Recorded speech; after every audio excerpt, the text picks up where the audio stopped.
नमस्कार. आज मी घेऊन आलेले आहे नवीन रेसिपी ड्रायफ्रुट्सचे लाडू.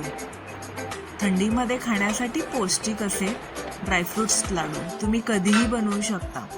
आपण आता सुरुवात करूया. मी पहिल्यांदा तूप घेतलेलं आहे, 1 वाटी बदाम घेतलेले आहेत, त्यानंतर अर्धी वाटी पिस्ता आणि काजू, सर्व जिन्नस एकत्र परतून घेतलेले आहेत. छानपैकी तुम्हाला आवडते त्याप्रमाणे तुम्ही प्रमाण कमी जास्त करू शकता. छान लाल होईपर्यंत परतून घ्यायचं आहे आणि ते थंड करून घ्यायचे आहे, जेणेकरून आपल्याला ते मिक्सरला छान वाटता येतील. आता मी अक्रोड घेतलेले आहे 1 वाटी. अक्रोड ही हेल्थसाठी खूप चांगले असते. अक्रोडही मी छान प्रकारे भाजून घेतलेले आहे. आता थंड करून घेत आहे.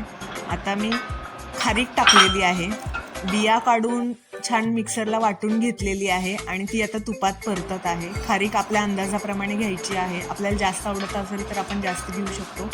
आता मी तीळ टाकलेले आहे. तीळ पण आपल्या अंदाजाने घ्यायचे आहेत. आपल्याला जास्त आवडत असतील तर जास्त, आणि जर उपवासासाठी तुम्ही हे ड्रायफ्रुट्स लाडू करत असाल तर तीळ नाही टाकले तरी चालतील. खोबरे 2 वाटी घेतलेले आहेत. खोबऱ्याने थोडी लाडूला मऊपणा येतो. खोबरं मी किसून घेतलेलं आहे आणि तुपात वाटून घेतलेलं आहे. आता मी टाकणार आहे ते थंड करण्यासाठी साईडला काढून घेतलेलं आहे. आता मी मिक्सरला वाटत आहे. सगळे ड्रायफ्रूट्स पावडर होईपर्यंत किंवा जाडे भरडे दाताखाली येतील याप्रमाणे वाटायचे आहेत थोडे. ते मी मिक्सर सर्व जिन्नस एकत्र करून घेतलेले आहेत. आता सगळं मिक्स करून घेतलेलं आहे. खारीक ही टाकलेली आहे भाजलेली, तीळ टाकलेले आहेत भाजलेले, खोबरे हे सगळं एकत्र करून घेतलं आहे. आता आपल्याला त्याचा पाक बनवायचा आहे. आता मी 1 वाटी गूळ घेतलेला आहे. जर 2 वाटी तुमचं सर्व सारण असेल तर तुम्ही 1 वाटी गूळ घ्यायचा आहे आणि छान पातळ मेल्ट होऊन द्यायचा आहे.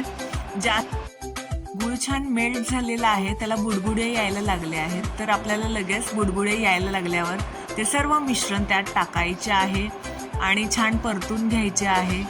जर तुम्ही जास्त वेळ बुडबुडे येऊन दिले किंवा तो गूळ घट्ट व्हायला लागला तो एकदम कडक होतो. त्यामुळे मिश्रण लगेच टाकायचं आहे आणि गरम गरमच लाडू वळायचे आहेत.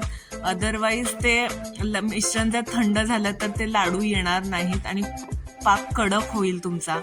आणि जरी पाक कडक झाला तरी नंतर तुम्ही थोडंसं ते मिश्रण गरम करून अजून सगळे लाडू वळू शकता. हे छान लाडू तयार झालेले आहेत, हेल्दी आणि पौष्टिक. तुम्ही नक्की करून बघा आणि थंडीचा आनंद घेत घेत तुम्ही लाडू खाऊ शकता छान प्रकारे. थँक्यू. रेसिपी आवडली असेल तर नक्की लाईक आणि शेअर करा. थँक्यू. चॅनेलला सबस्क्राईब करा.